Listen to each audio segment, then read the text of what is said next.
Oh. Wow. I know. Where did that come from? Okay, well, Google has rerouted us. On a road that's not a road.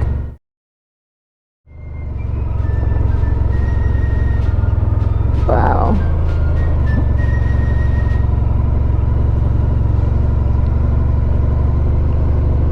Oh, Someone's built a very nice that's the house place for to live. themselves. Yes, look at those lovely big windows.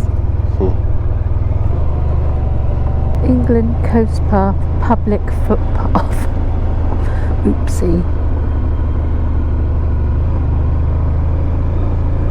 There's no one out here, is there?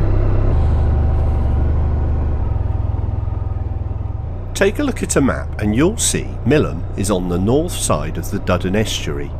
To the south is the Furness Peninsula, sat between the rivers Duddon and Leven.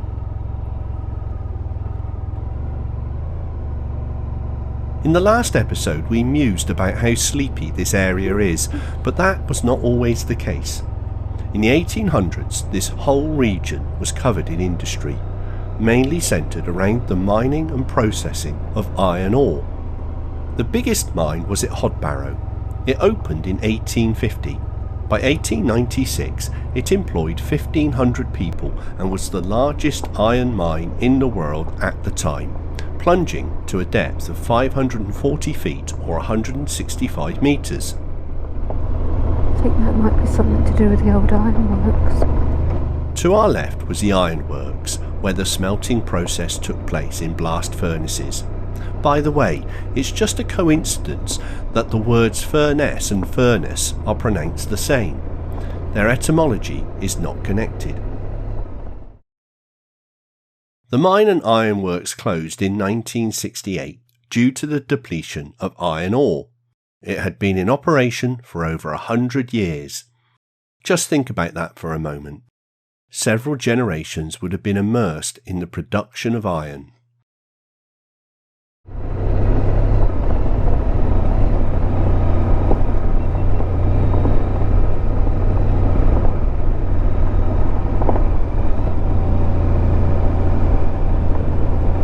Beautiful, isn't it?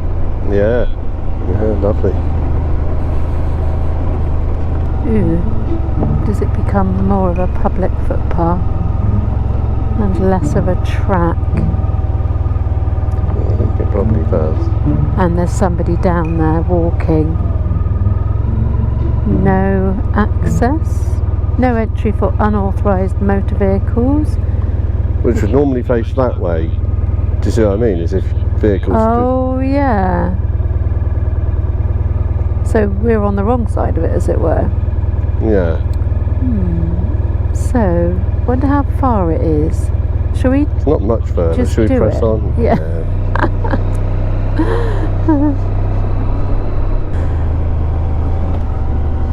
There's sheep on the mud flaps here. Bless them.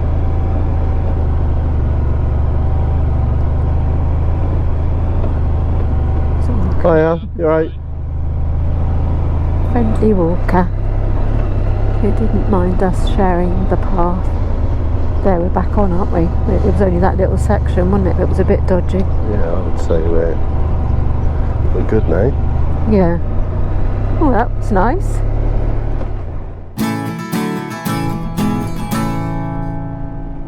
Perhaps the most time-consuming aspect of this entire road trip has been the miles we've needed to ride inland to get around rivers and estuaries, of which there are many in the UK. Indeed, we really gained an appreciation of our country's history through the lens of the need to circumnavigate such waterways. So we're just going around the estuary now, aren't we, that we've just seen at Millom? Yeah. Of course, the more important and significant obstacles such as the Severn and the Humber have been conquered with amazing feats of engineering. What are we behind? WGS. Oh. But for many of these inlets, the nearest crossing is still the original old bridge further upstream where the span is far narrower.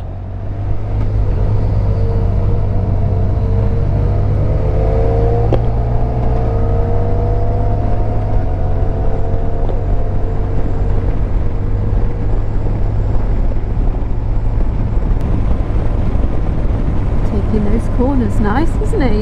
Yeah. I know some of you will be thinking, why on earth did they travel all this way and miss out some of England's most spectacular roads and scenery that are just a short ride away from here? Just between you and me, so am I. Hardknot and Wrynose Passes, Coniston, Windermere and the rest of the lovely Lake District are just half an hour away. But, as usual, he's on a mission to complete the coastline, seeing as much of it as possible. However, don't despair, because we have something else to show you instead. Barrow-in-Furness. But first, we're not quite done with the Duddon Estuary. Yeah, trying to look over the hedge. Because that is our coast. Oh, there we go, the hedge is gone. Perfect.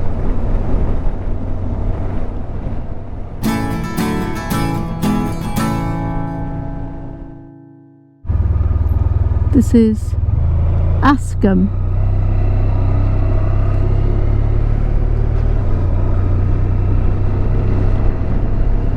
So, yeah, let's go exploring then.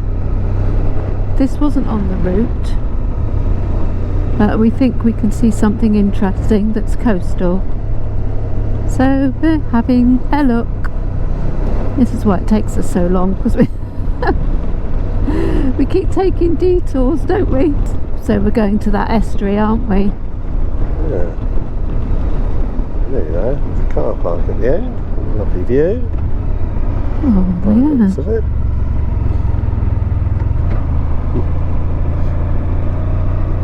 Danger, take care.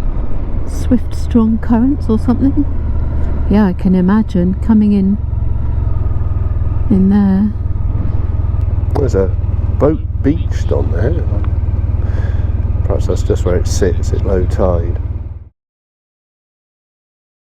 This is the Duddon Estuary, and we are directly opposite Havering and Millom. It's about a mile across the mouth of the River Duddon, but we've travelled 20 miles to get here. The estuary is part of a site of special scientific interest that covers Duddon Sands, Sandscale Hawes, North Walney, Hodbarrow Lagoon and Havering Hawes. It's an internationally recognised and protected wetland site, particularly significant for natterjack toads. It supports 1/5 of the national population of the rare amphibian that is only found at 50 sites in the UK, of which 5 are in the Duddon Estuary. It's also an important bird area. Species to be seen include pintail, red knot and the common redshank, with wintering waterfowl including common shelduck, red-breasted mergansers, Eurasian oystercatchers, ring plover, dunlin and the Eurasian curlew.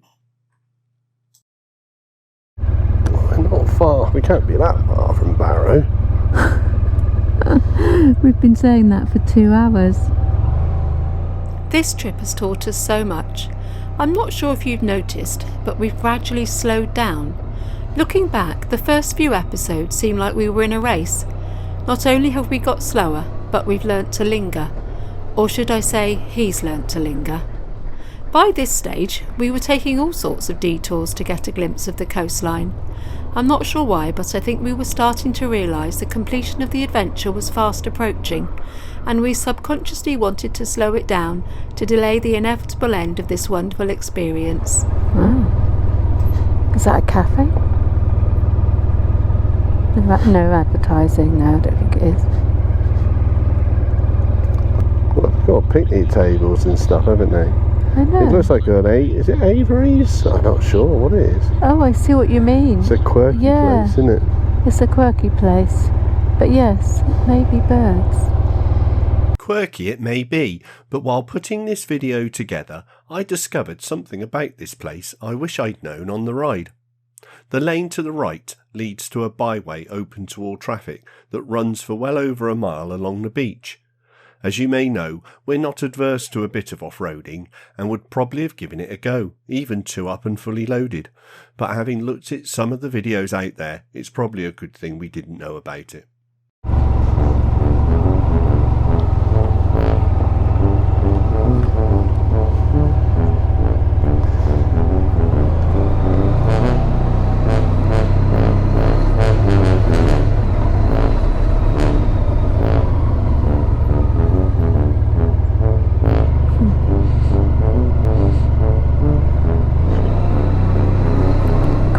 Yeah.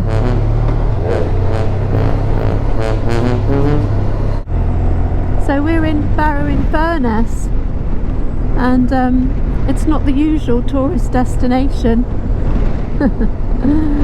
I think most people don't take the turning that's signposted Barrow-in-Furness. But this, I think, might be the 3rd or 4th time we've actually been to Barrow-in-Furness, and it is an absolutely fascinating place. There's a lot of history here, and yeah, it's just got something about it. It is ranked as one of the 10 most deprived towns in England, and the history, well, shipbuilding in particular, and is now the home to the nuclear submarines. Well, it is the UK's premier place for building submarines. BAE Systems build them here. I think 9,000 people are employed. Massive today. Amount of people. And if you look across there on the left, I imagine that is submarine building works right there. Yeah.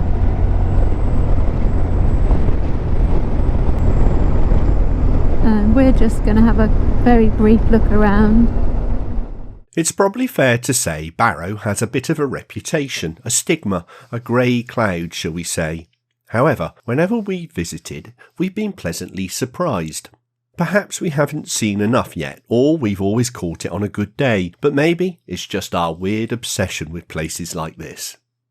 In the next episode, we will cover the town and history in more detail and endeavour to convince the doubters of Barrow's virtues.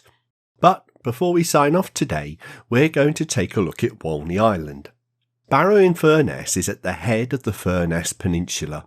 As I said earlier, at one time this entire region would have been covered in heavy industry, but Barrow is all that remains. It has prevailed for a number of reasons. Walney Island sits like a crown protecting Barrow. It creates the Walney Channel that provides natural shelter and security for Barrow's industrial port. We're heading to South Walney. Oh yeah. See it there? Yeah, South Walney. And then we're going to come back. Reserve. I think we're going to come back and explore around here, but we'll head to South Walney and perhaps hopefully find somewhere to have a bite to eat. Have something to eat.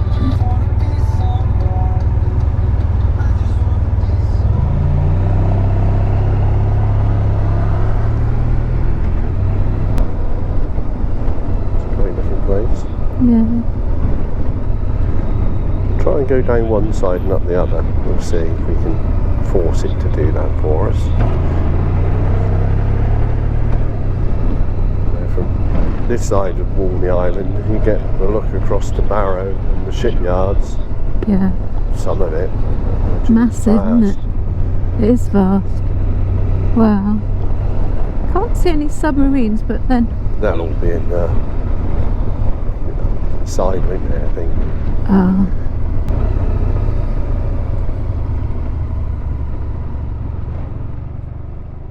Today, the world's finest submarines are built here. Before that, it was shipbuilding, and before that, it was railways. At one time, the world's train tracks would have used rails made in Barrow. As you can imagine, this industrial heritage created huge social and economic waves. Workers came from all over and settled here, particularly from Scotland and Ireland. Vickers' acquisition of the shipyard at the turn of the 20th century sealed the company's expansion into military hardware and munitions. Until then, the workers lived in densely populated tenements, some of which still survive today, and we will cover in the next episode.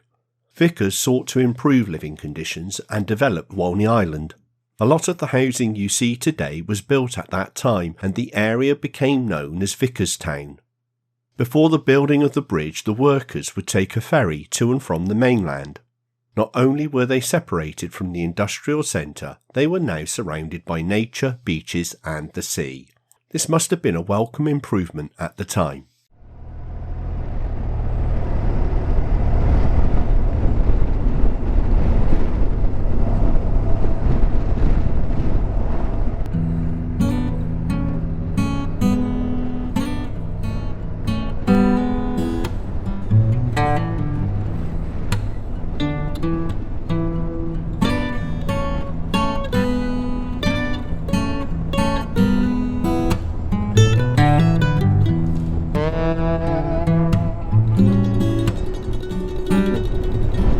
island out there with a massive great building at the end. It's like an old building, like a church or something.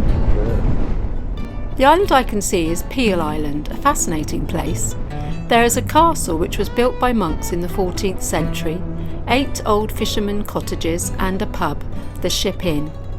Peel can be reached on foot or by off-road vehicle from Walney Island, but this route is only passable with care at low tide. We'll talk more about Peel Island when we get around the other side.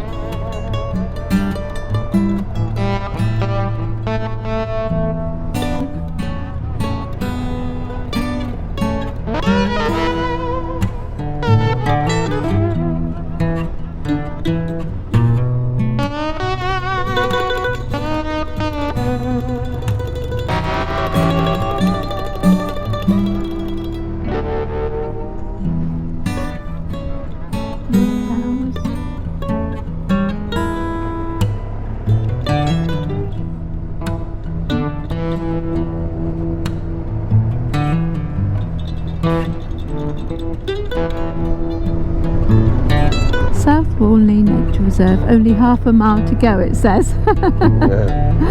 It is a long ride out, that's for sure. Walney Island is 11 miles long and no more than 1 mile wide. We're riding 6 miles to its southern tip to see one of its 2 nature reserves, the other of which is at the northern end. While it houses over 10,000 people, 1/5 of the population of Barrow, most of it remains almost barren. Along with its ideal location, this makes it a haven for wildlife. So we arrived at the nature reserve area, haven't we? And we're hoping that it's got a cafe. A cafe, because we're hungry. Must have a cafe, sure. That looks sort of promising. Hello. Oh, get me balance. We're just wondering if there's a cafe. So we do teas and coffees and a few small snacks, but there's not like sandwiches or anything like that. Okay. We'll have a cup of tea, We'll I think. have a cup of tea. We'll have a cup of tea, absolutely. Thank you. Okay. No, stick it in, I squeeze it through there, stick it in that corner if that's all. There is like more space down that way as well. If Yeah, brilliant, like thanks. Yeah.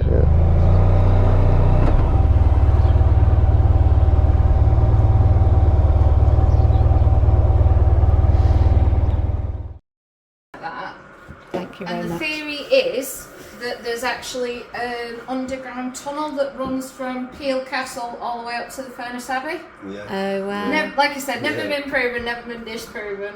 But yeah, so if you're wanting a bit more history, the lighthouse that's just at the end, that was the last ran lighthouse in the UK that before everything became automated. And the other interesting thing about it would be that the last person to run it up until the late 1980s was a lady called Peg Braithwaite, Okay. who's the only ever head female lighthouse keeper in the entire UK.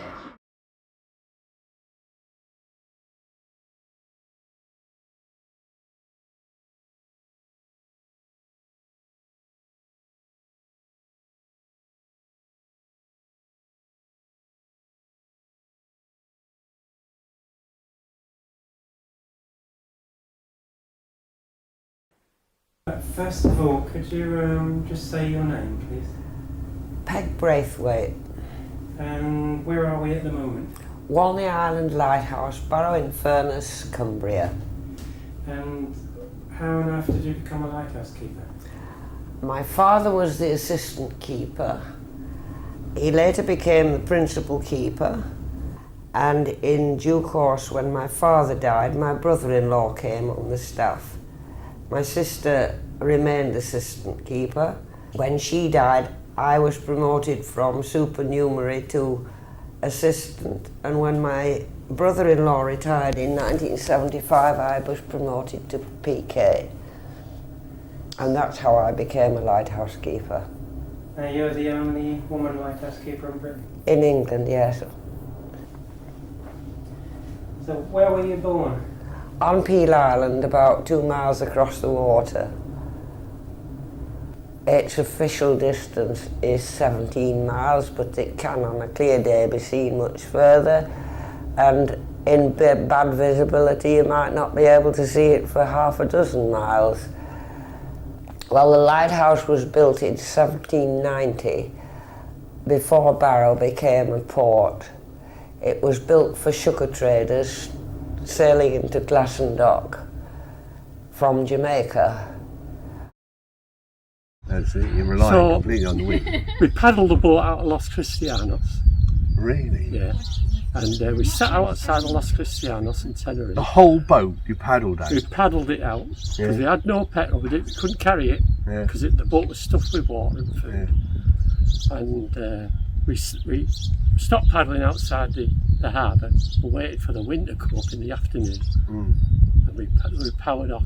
And when we got to Barbados, we paddled into Carlisle Bay, Barbados.